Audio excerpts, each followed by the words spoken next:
Setiap hari kami melihat cara-Mu yang berbeda, mengerjakan banyak hal dalam hidup kami. Sungguh benar perkataan-Mu yang berkata, kasih setiamu baru setiap pagi. Engkau Tuhan yang sangat kreatif. Engkau Tuhan yang tidak pernah membosankan. Engkau Tuhan yang selalu memberi yang baru kepada kami. Dan kami tahu hari ini juga Engkau beri kami sesuatu yang baru. Roh Tuhan akan terus tolong kami dengan hikmat, dengan wahyu, dengan pengertian, untuk bisa menangkap akan isi hati-Mu melalui perkataan-Mu. Dan tidak ada satu orang pun yang tinggalkan tempat ini tanpa diberkati dan tanpa diubah hidupnya. Semua boleh mengalami anugerah Tuhan yang luar biasa. Terima kasih Bapa, kami bersyukur untuk semua yang ajaib Engkau berikan buat kami. Dan kami tahu segala kemuliaan itu hanya bagi Yesus Tuhan kami. Di dalam nama Tuhan Yesus. Semua kita berkata, amin. Amen. Berikan kemuliaan buat Tuhan kita. Silakan duduk saudara. Wow, ini minggu yang luar biasa. Minggu yang menguras tenaga secara manusia. Tapi ini minggu yang penuh dengan berkat dan keajaiban Tuhan.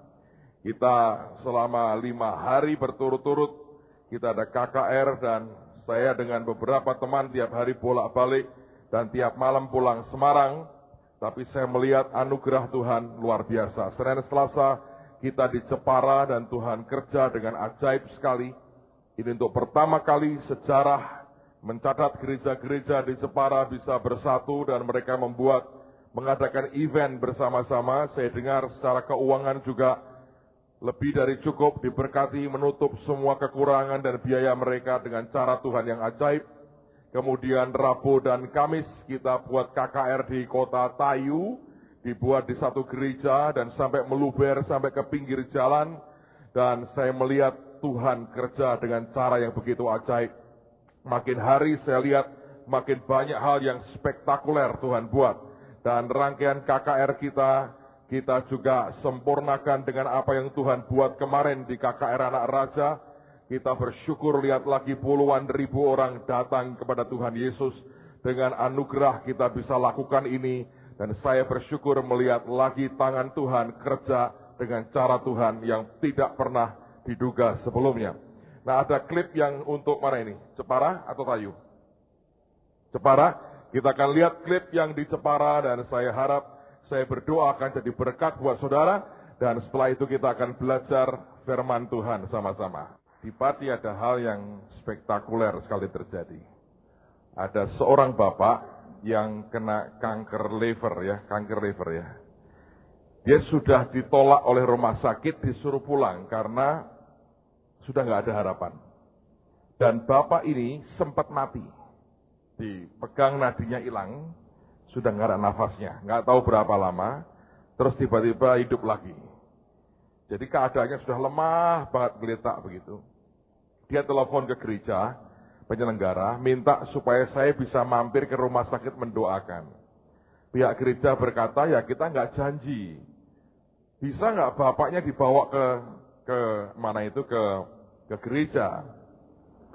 Nah, karena keadaannya akhirnya jam 10 pagi itu tempat tidurnya sudah nyampe duluan di gereja, taruh di panggung begini. Kemudian kira-kira jam 3 kalau tidak salah dia datang saudara. Dia pakai bawa infus dari rumah sakit dikeluarkan dan memang sudah disuruh pulang karena sudah nggak ada harapan. Sudah kayak mayat geletak begitu. Dan waktu hari pertama, dan itu tantangannya di Tayu mengerikan sekali. Secara banyak hal lah, secara manusia, secara roh, itu ngeri banget lah. Tantangannya buat saya, saya berkata seperti ini ya. Dan sampai orang-orang yang nentang itu juga berkata setelah hari pertama, kok tetap berani datang ya? Anda bisa bayangkan seperti apa yang harus dilewati. Dan pada waktu itu ketika hari pertama, begitu selesai doa, dalam sekian menit itu orang lagi mulai didoakan dan sebagainya. Tiba-tiba yang berdiri pertama kali adalah orang ini. Dia berdiri histeris keluarganya, saudara. Dan itu menimbulkan gelombang iman yang luar biasa saya lihat. Dan orang-orang mulai mengalami kesembuhan-kesembuhan begitu banyak. Jadi Tuhan lagi kerja dengan antusias. Saya harap Anda juga seantusias Tuhan hari-hari ini. Kalau hidup kekristenan kita tidak antusias seperti Tuhan antusias, gawat saudara. Oke.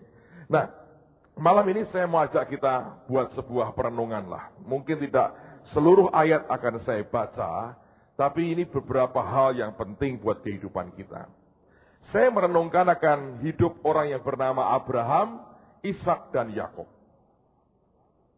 Kalau Anda membaca di Alkitab, Abraham punya di awal ya, kelak dia kawin lagi kelak setelah Sarah mati, dia kawin dengan Ketura dan sebagainya. Tapi di awal dia punya 2 orang anak laki-laki, Ismail dan Ishak. Dari 2 anak laki-laki ini, yang menjadi anak pilihan Tuhan cuma 1. Siapa itu? Ishak. Ismail dibuang. Ishak punya 2 orang anak laki-laki, Esau dan Yakub. Oke? Yang berhasil menyenangkan hatinya Tuhan dan kemudian dipilih Tuhan, berapa saudara? Cuma 1. Siapa itu? Yakub. Yakub punya berapa anak laki-laki? 12. Yang dipilih Tuhan berapa? Hah? 1. Siapa? Yusuf. Salah. Yang terpilih berapa? 12-12-nya. Karena itu ada nama istilah 12 suku Israel. Ya kan? Jangan berkata Yehuda gak kepilih loh. Yesus, Daud dari Yehuda. Musa, Harun dari suku Lewi. 12-nya kepilih semua. Ada yang spesial dari orang yang bernama Yakub ini. Abraham menggolkan 1. Ishak ngikuti jejaknya 1 juga. Yakub memborong 12. Dan 12-12-nya masuk semua. Ada apa dengan Yakub? Kenapa dia bisa begitu menikmati multiplikasi dengan cara Tuhan yang begitu kaya dan ujungnya hidupnya memang luar biasa? Kemarin saya ketemu dengan teman lama, teman waktu ngalami kegerakan pelajar Semarang tahun 79. Beliau ini jabatannya cukup tinggi di yayasan namanya Compassion. Dia tinggal di Hong Kong dan tahun ini akan pindah ke Amerika, dapat jabatan promosi yang lebih tinggi lagi. Ini orang pinter, saudara. Dia berkata begini, dia lagi diskusi dengan banyak orang karena mereka mengatakan seringkali kegerakan rohani itu hanya seumur 1 generasi. Ketika pemimpinnya mati, generasi berikutnya tidak menikmati atau mengalami seperti yang sebelumnya dialami. Lalu mereka mulai mendiskusikan itu, bagaimana kok bisa hal seperti ini terjadi. Lalu kesimpulan sementara adalah oleh karena persiapan kepemimpinan di generasi berikutnya tidak sungguh-sungguh disiapkan dengan baik. Sehingga ketika pemimpinnya mati, tidak ada orang yang bisa mendekati dia secara level pengalaman dan sebagainya untuk melanjutkan apa yang Tuhan kerjakan ketika pemimpinnya masih hidup. Nah, saya merenung bahwa Yakub ini cuma 1 orang, dia bisa bawa 12 anaknya laki-laki. Akhirnya masuk Kanaan semua, menikmati apa yang Tuhan janjikan. Bahkan lahir 12 suku Israel. Dan lahir sebuah bangsa Israel dari 12 anak laki-laki dari Yakub. Nah, apa yang membuat seorang yang bernama Yakub ini bisa begitu berhasil? Tadi pagi saya membuka akan pertemuan para orang tua murid parents meeting. Di tempat ini sekolah kita akan segera dimulai. Saya beritahu bahwa izin dari Diknas, dari TK, SD, SMP, SMA kita sudah keluar. Dan kemudian kita buat parents meeting, dibagi dalam kelompok-kelompok yang berbeda, sehingga mereka bisa mengajukan banyak pertanyaan kepada guru dan kepala sekolah. Saya mengatakan begini. Di awal ketika saya masih kecil, orang itu hanya dikenal dua macam. Orang pinter, orang goblok. Jadi kalau anak itu di sekolah, ada yang pinter, ada yang goblok. Kalau yang pinter, orang berkata, ini anak pinter. Ini anak jenius. Yang seorang lagi dikatakan, ini goblok. Anaknya sopo, goblok. Yang tanya itu bapaknya sendiri. Dan lupa bahwa kalau goblok itu dari dia sebetulnya. Nurun bapaknya. Tapi seringkali dulu anak begitu. Pokoknya goblok-gobloknya. Sampai di sekelas tidak bisa-bisa dikeplai guru nih. Zaman sekarang anak kan tidak pernah mungkin ngalami guru nempeleng. Saya masih ngalami itu. Penggaris kayu sampai pecah dan patah itu. Bukan ke saya sih, ke badan teman saya itu saya lihat seringkali. Guru menggampar, nampar murid itu sudah terlalu sering saya lihat. Zaman saya. Itu pendidikan zaman Jepang, Kampetai Jepang, saudara. Pokoknya taboi, orang iso taboi, goblok, mangan nopo, taboi. Jadi anak yang goblok itu sudah habis lah, saudara. Di sekolah jadi minder, tapi jadi nakalnya luar biasa. Di rumah dimaki-maki orang tua. Tapi rupanya ilmu pengetahuan berkembang. Orang mencoba mengerti kenapa si A pinter, si B goblok katanya. Rupanya akhirnya mereka menemukan, oh IQ tiap-tiap orang berbeda. Ada yang tinggi banget IQ-nya, ada yang jongkok banget IQ-nya, ada yang tiarap IQ-nya. Nah karena IQ-nya macam-macam inilah, maka ketika diajari beda. Oke? Lalu orang mulai menyadari, oh iki IQ-nya tiarap kok iki kok. Nah iku Pak, iku malah mlebu blumbangan IQ-nya, malah minus gitu. Nah iki IQ jenius, IQ tinggi. Lalu kemudian orang bangga ketika tes IQ. Makanya sejak itu sekolah kalau menerima muridnya tes IQ. Ya, akhirnya diterima juga yang pinter-pinter dikelompokkan. Ini kelas A yang pinter-pinter. Yang lagi jongkok-jongkok B, yang tiarap C, yang masuk belumbangan D. Untuk apa? Supaya tidak saling frustrasi. Kalau goblok dengan goblok kumpul sama-sama sepenanggungan. Goblok, oh ora mudeng kabeh, sing salah gurune, gitu ya toh. Di kelas lain gurunya cuman baru batin sudah ngerti muridnya. Ini gurunya sampai berbuih, sampai kerongkongannya kering, pecah tenggorokannya, tidak mudeng. Ngomong apa tuh mau? Nah itu masuk belumbangan tadi saudara. Tapi kemudian ternyata dalam perkembangan, si anak ini ternyata ada yang juga IQ-nya tinggi, sekolah tetap juga tiarap. Kondisinya tidak membaik. Lalu orang berkata, kok bisa ya? Orang teliti lagi, ada faktor apa penyebab yang lain lagi. Lalu orang mengenal nama EQ. Ada faktor emosi, ada faktor kejiwaan yang mempengaruhi. Bukan cuma IQ-nya, tapi kejiwaannya mempengaruhi. Oh goncang ini anak, oh ini lagi begini, lagi begitu. Memang ada masalah di kejiwaannya, ada masalah di kehidupan pribadinya, ada masalah di keluarganya. Ada masalah dengan pacarnya, ada masalah karena nembak tidak pernah diiyakan lawan jenisnya. Akhirnya nembak awaknya sendiri dan dia iyakan sendiri. Dan banyak hal, lalu kemudian itu walaupun pinter, tapi goyang.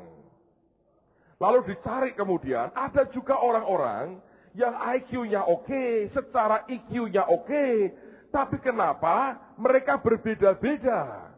Orang coba teliti lagi. Lalu abad 21 ini orang kenal istilah SQ, bukan Singapore Airlines, saudara.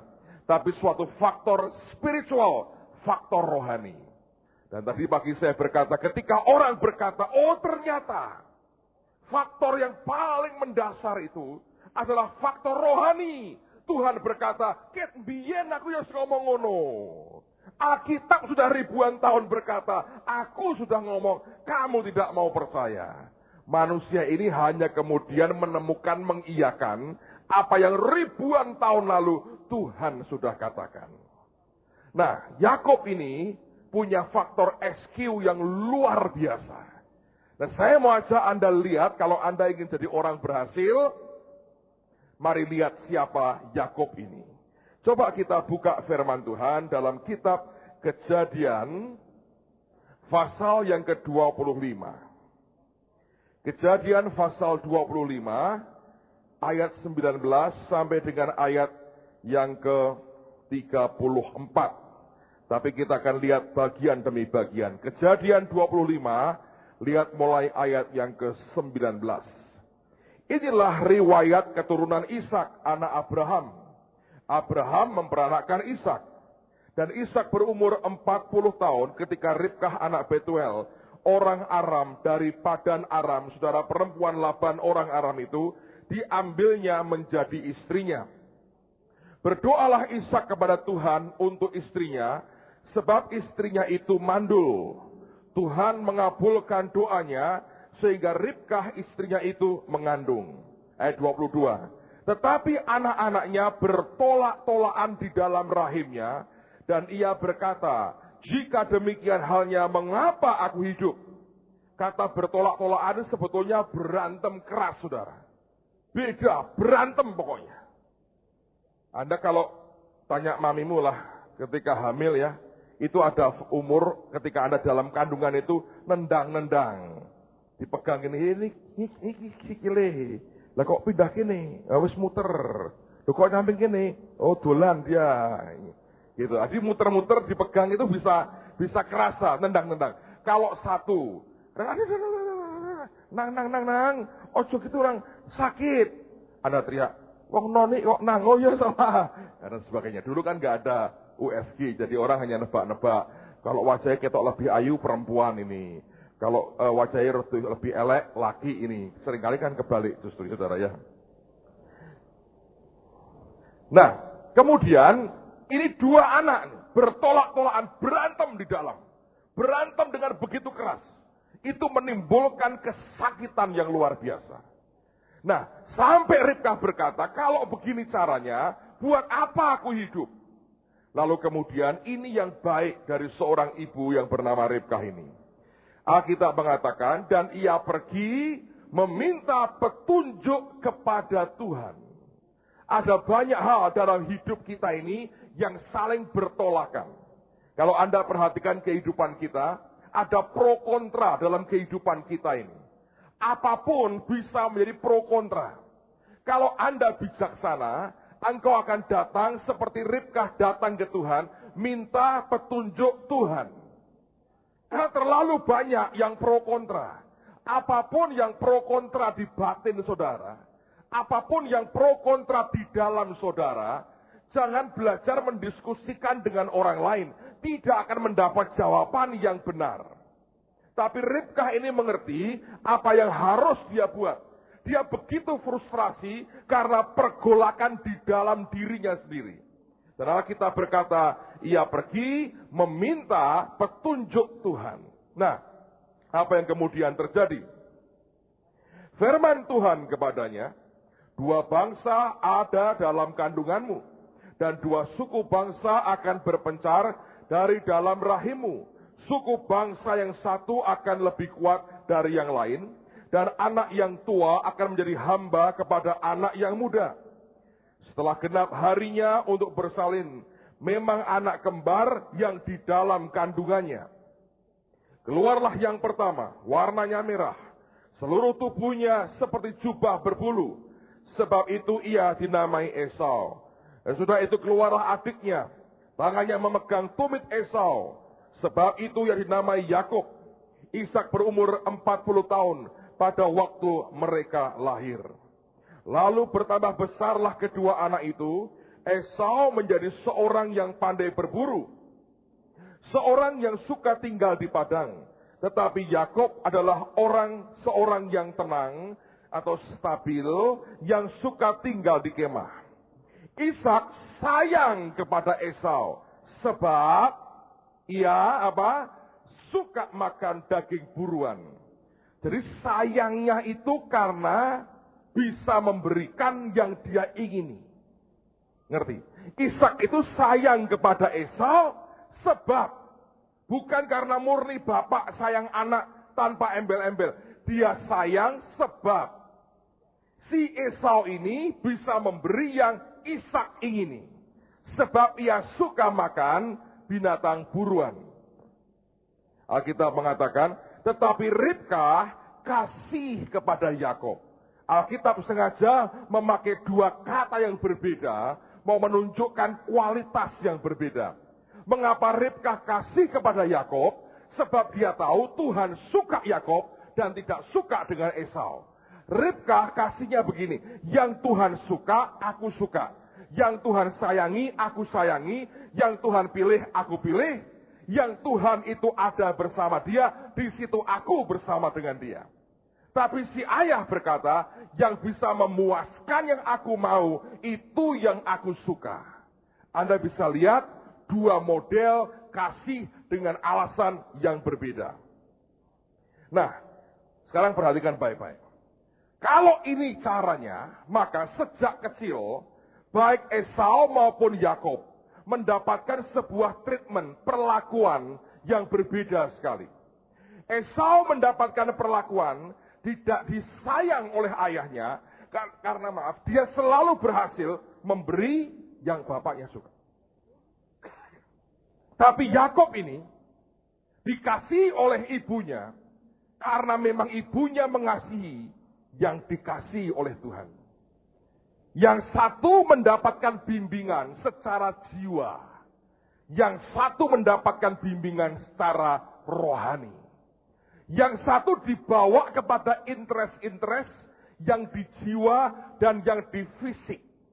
Bagaimanapun bapaknya sayang, tapi bapaknya juga mendorong dia untuk berburu lebih hebat. Mendorong dia untuk bisa memanah lebih tajam, lebih tepat. Tapi Yakob ini di rumah diajari oleh maminya hal-hal yang rohani. Si Esau ini di tangan seorang ayah yang mengajari hal-hal yang praktis, tapi tidak betul-betul dibawa ke Tuhan. Saudara, Anda bergaul dengan siapa? Engkau di bawah tangan atau di dalam tangan siapa? Itu menentukan interest saudara. Rasa ingin melihat dan tahumu dalam hal apa, tergantung Anda di tangan siapa. Kalau orang tuamu, pembimbing saudara, siapapun orang yang bisa menggenggam hidupmu ini, ngajari Anda hal-hal yang dijiwani, soal kerja yang baik, harus begini, harus begitu. Anda diajari banyak hal, tapi sama sekali engkau tidak pernah dibawa bersentuhan dengan Tuhan. Anda akan dibawa dalam sebuah pergaulan atau lingkup yang jiwani. Maka interest saudara, maka rasa ketertarikan saudara tidak akan pernah tertarik di hal-hal yang rohani. Kalau orang bicara dengan saudara, tidak pernah bisa keluar perkara-perkara yang rohani. Pertanyaannya hanya soal pekerjaan, soal tugas, soal kewajiban, soal hak kita, soal kita mau apa, ingin apa, akan terus seperti itu. Tapi kalau orang yang memegang tangan saudara di dunia ini, ketertarikannya kepada hal-hal tentang Tuhan, dia akan cerita tentang Tuhan, dia bagi hidupnya, dia berkata Tuhan ngomong begini sama saya, Tuhan bongkar ini dalam hidupku, Tuhan tegur aku, Tuhan bawa aku, aku ngalami loh seperti ini. Maka ketertarikan saudara, itu akan tertarik kepada hal-hal yang rohani. Saya percaya kalau kita ini semua di MK misalnya ya, tergantung ketua MK masing-masing sih. Itu tertarik dengan hal rohani, atau urusan jiwani, kegiatan atau Tuhan. Dua-duanya perlu, tapi di situ akan membuat kelompok itu akan tertarik ke Tuhan atau kegiatan untuk Tuhan. Itu akan kelihatan sekali. Dalam rumah tangga hal yang sama terjadi. Setiap departemen, setiap pelayanan tergantung orang yang di atasnya. Mau dibawa kemana. Nanti ciri dari departemen itu, kelompok itu, dimanapun gereja manapun, itu akan ketahuan. Pemimpinnya membawa Anda, nuansanya ke jiwani, ke tugas, pekerjaan, atau ke Tuhan. Kalau dia sangat tertarik dengan hal-hal yang rohani, dia mau Tuhan, dia kejar Tuhan, anak buahnya semua akan kejar Tuhan.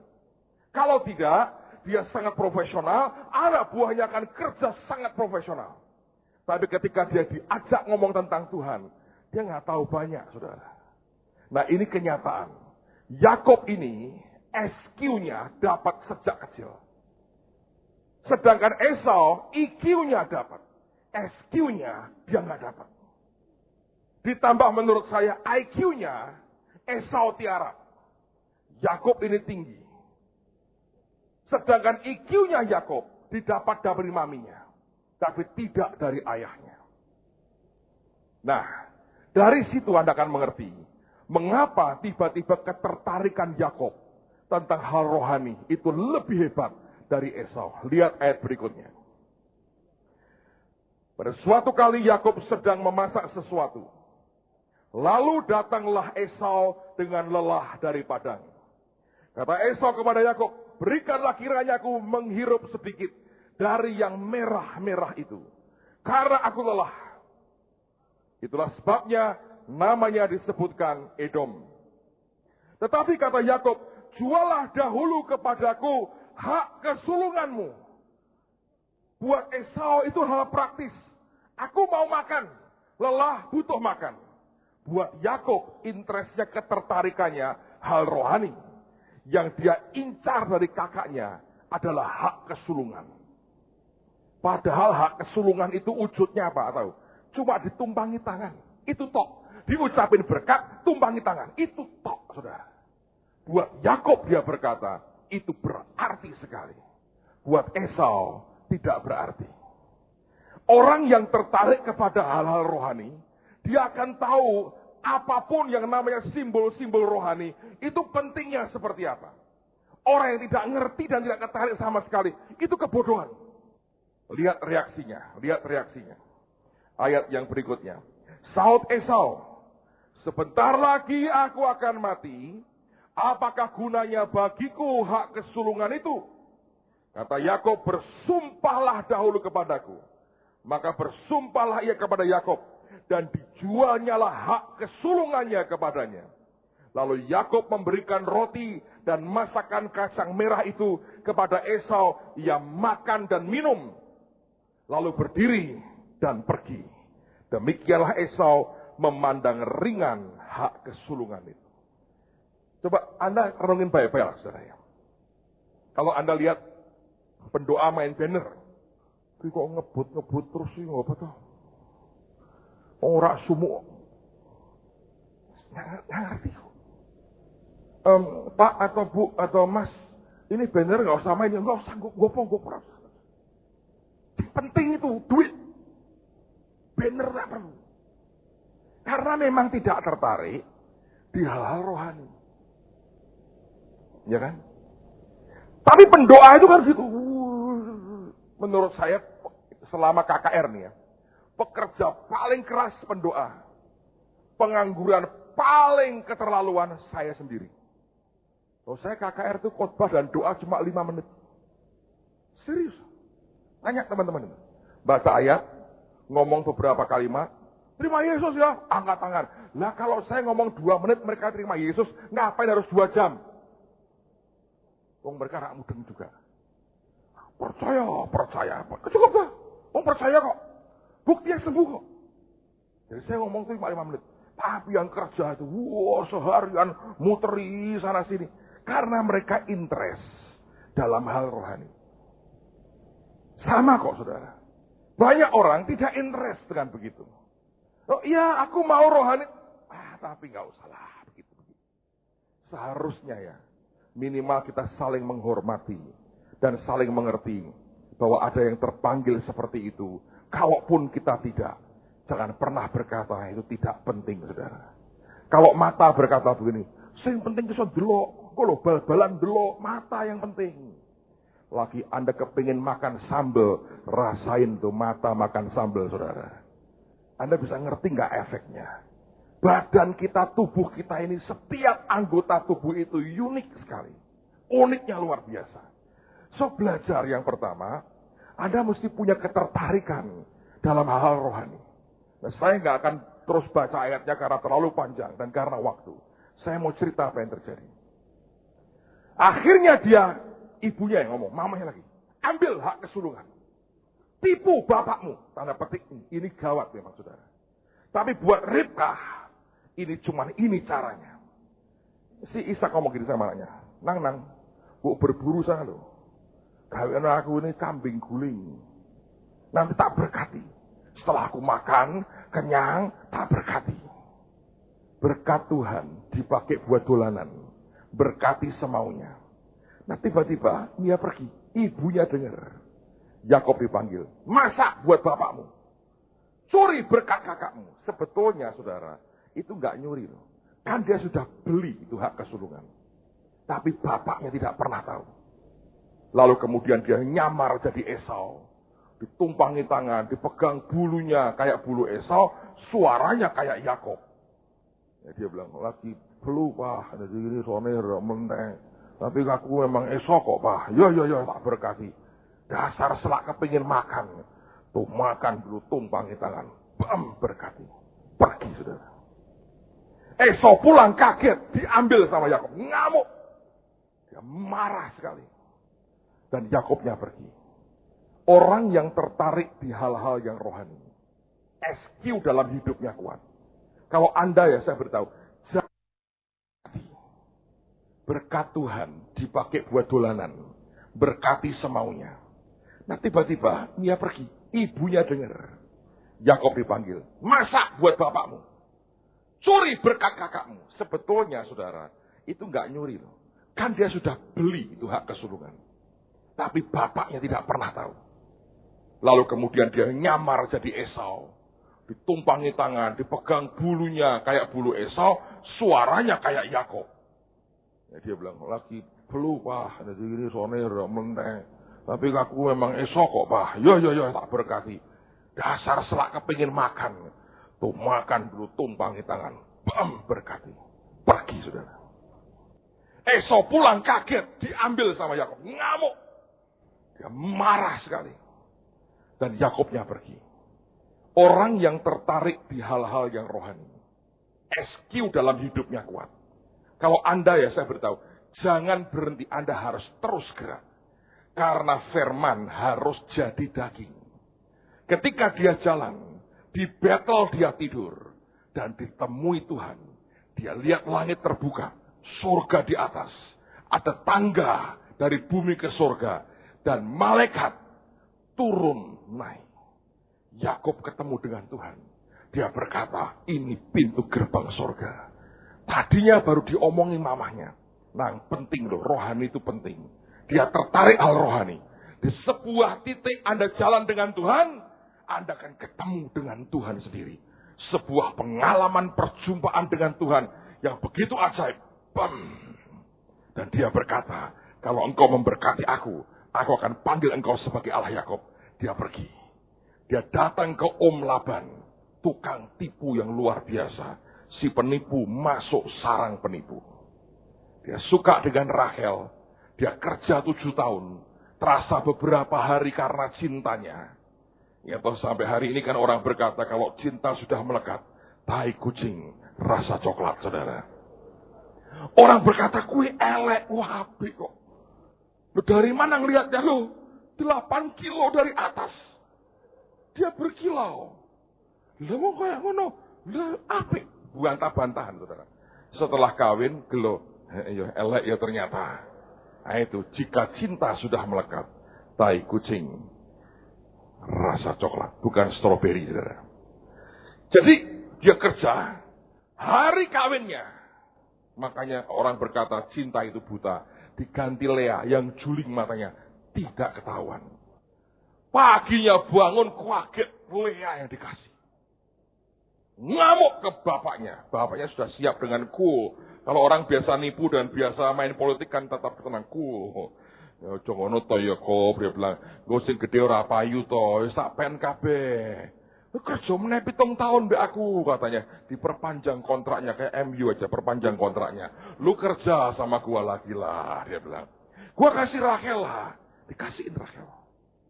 Ya sudah kasihin itu aja.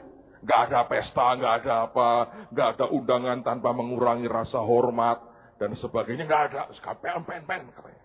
Dia kerja. Dia kerja, tidak diberi gaji. Tapi Yakob ini saudara, ini luar biasa. Akhirnya dia ngomong loh, Dia ngomong sama omnya, kamu gak punya apa-apa ketika aku masuk. Karena aku kerja dengan engkau, kau diberkati lipat ganda ternakmu. Laban berkata, benar. Karena engkau, aku diberkati. Dan yang ajaib apa saudara?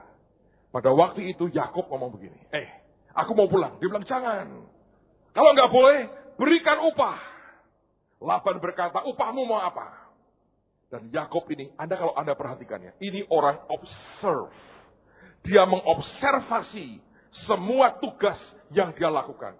Walaupun itu milik orang lain. Dia lakukan dengan segenap hati. Dan orang ini, menurut saya, profesor pertama di Alkitab, namanya Yakub. Dia observasi apa yang terjadi dengan hewan ini kalau berkelamin. Ini dengan ini hasilnya apa? Dia observasi habis. Dan saya beritahu saudara, itu akan membuat sebuah kesimpulan. Mujizat itu tidak jauh dari kita. Mujizat pelipat gandaan itu ada di dalam dan dekat dengan kita sebetulnya. Dari mana ngertinya? Yakub ngomong gini, om katanya, om atau pah saya nggak tahu lah. Ya dia itu keponaan tapi juga mantune Laban. Nanti kalau baptis jangan pakai nama Laban ya. Lakban lebih baik saudara. Laban itu gawat. Dia berkata begini, gini aja lah. Semua domba yang ada warnanya bintik, belang, loreng, hitam, singkirin semua. Aku mau gembalakan yang putih-putih aja.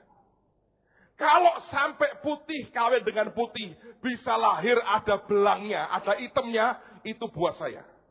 Kalau putih kawin sama putih, lahirnya putih, punyamu. Labannya berkata, goblok ini anak ini. Dia berkata, oke. Yakub berkata, goblok omku ini kali ini. Pusi kenok dia berkata gitu. Sebab dia observe. Apa yang terjadi? Dia jalan 3 hari jauhnya, saudara. Jauh tuh. Yang berbelang-belang dijaga anak-anak Laban yang lain. Laban berkata, sampai kapanpun kamu Yakub tidak akan pernah dapat apa-apa. Tapi ini orang observasi. Selama dia kerja tidak asal-asalan. Dia teliti, dia perhatikan dengan baik semua yang dikerjakannya.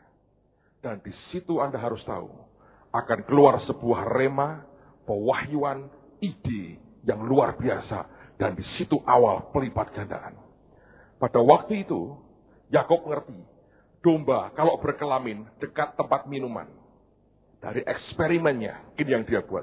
Dia petik sebuah tangkai dahan dari pohon. Dia kerat, saudara. Sehingga bentuknya dahan dan daun itu bintik. Dan dia lihat begini, pejantan yang baik, dengan betina yang oke, kuat, sehat, berkelamin. Di depan mata mereka.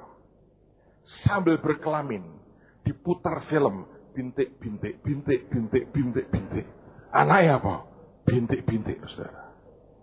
Anda pernah dengar nggak? Ibu hamil tuh berkata, aku kok pengen anakku koyo bintang film Mr. Bean. Misalnya gitu. Dia nonton Mr. Bean. Anak kayak Mr. Bean.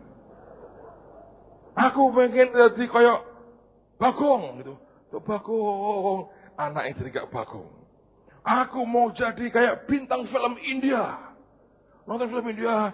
Begitu lahir, goyang terus. Kayak orang India. Jadi banyak yang terjadi. Anda tahu nggak itu orang kan panas begitu kan? Ya kan? Yakub ribuan tahun lalu sudah ngerti. Anda cerita gitu dia bilang kuno. Dia punya lab alam yang luar biasa. Begitu lahir bintik-bintik, pejantannya kuat, betinanya oke, sehat. Ini anak sehat. Terus pejantan yang sakit-sakitan, pileren, jalannya aja susah. Tetap mau berkelamin. Tetap ada domba betina yang mau sama yang begini tuh. Wong podo begini. Begitu berkelamin dia bilang, beno. Lahir anak yang begini juga. Buat Laban, putih semua soalnya. Dia kali Laban.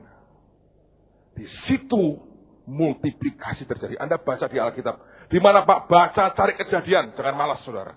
Dudoi terus. Tidak boleh. Ini luar biasa loh. Dari situ dia jadi kaya raya. Dan dia berkata, Dengan membawa tongkat ini aku seberangi Yordan. Tapi sekarang aku balik. Sudah jadi 2 pasukan. Itu Yakub, saudara. Dia punya kekuatan pelipat gandaan yang luar biasa. Sekaligus membuktikan mujizat dalam hidup Anda dan saya tidak jauh. Peristiwa 5 roti dan 2 ikan. Bukan di luar lingkup orang yang datang. 5 roti dan 2 ikan. Di tengah-tengah mereka ada yang sudah bawa. Janda yang ditagih utang. Cuma punya minyak kecil sebuli-buli. Itu Elisa tanya, apa-apa yang ada padamu? Dia berkata cuma minyak. Nah itu cukup.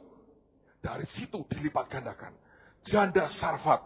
Cuma tepung dan minyak sedikit. Yang di tangan dia, itu yang dilipat gandakan. Perjamuan kawin di Kana. Dari air di rumah itu. Tidak usah impor anggur dari Prancis. Di rumah itu, air berubah jadi anggur. Semua mujizat Tuhan itu ada di sekitar kita. Miracle is in the house. Mujizat itu ada di dalam rumah. Tidak di tempat yang lain, saudara.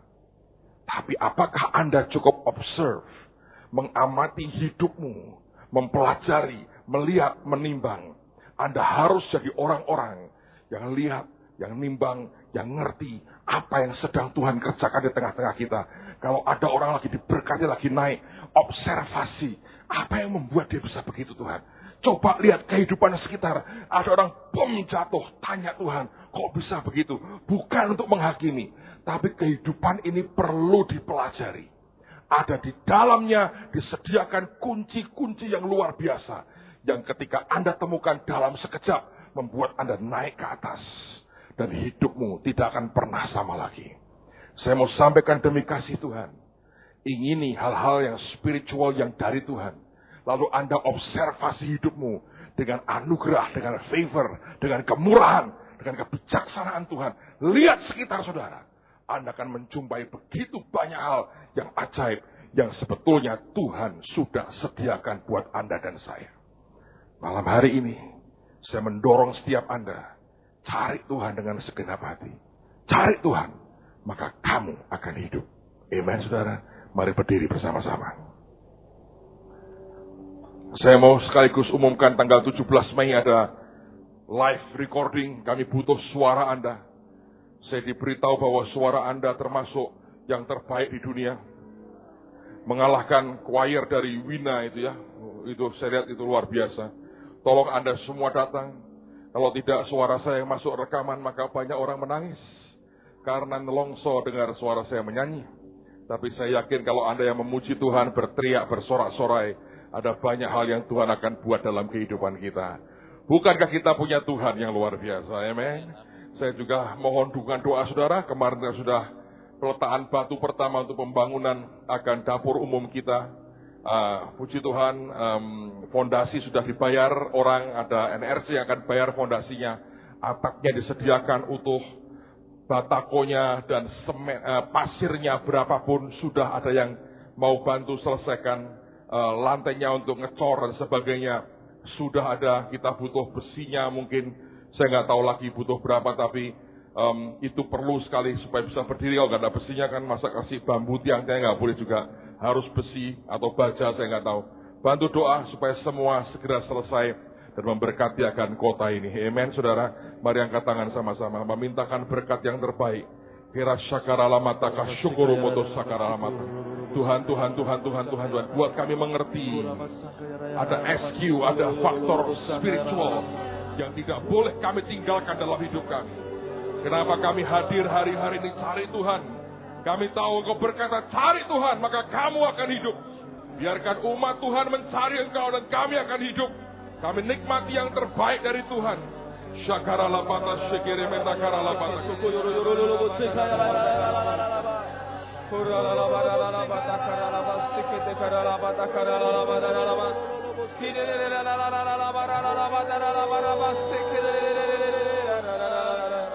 Tuhan, Tuhan, Kau memberikan Tuhan sekarang berkat rohani dalam hidup kami di dalam nama Yesus.